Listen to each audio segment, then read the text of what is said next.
What I'm going to present to you are the results of this clinical trial, where we have evaluated exactly the same implant with the same connection, implant to abutment connection, the same macro design. The only difference is the coronal third of the micro thread, in the sense that this is a turned titanium surface, and the rest, of course, is the typical SLA kind moderately rough surface.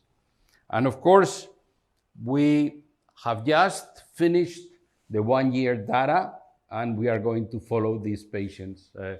Fernando doesn't know, but yesterday night we received the confirmation that the publication in Journal of Clinical Periodontology has been approved. So it will be published probably in the next month or so.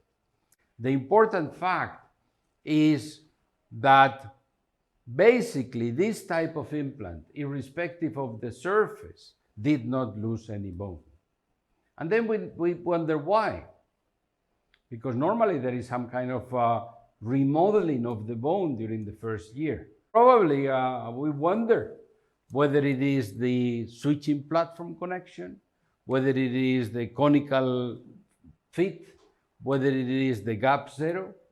All these factors we didn't measure. It was not the purpose of our study.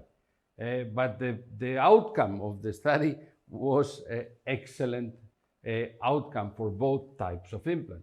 This is the clinical data. I'm not going to go through all the details. The details are basically the same as the bone changes. There are no differences between the implants. There is minimal inflammation. There is minimal change in probing depths. Basically, these implants have been maintained very well throughout this year. If we look at the presence of the pathogens, basically there is minimal presence of the pathogens, less than 5% all through the study in both types of implants.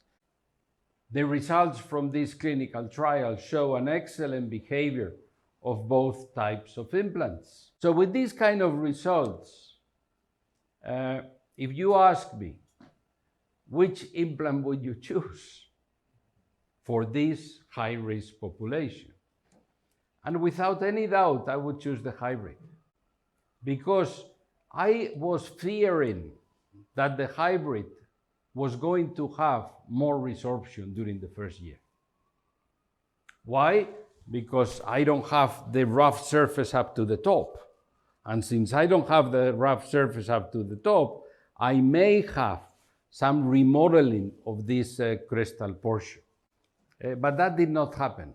That did not happen. The crestal bone level was maintained irrespective whether it is hybrid or regular.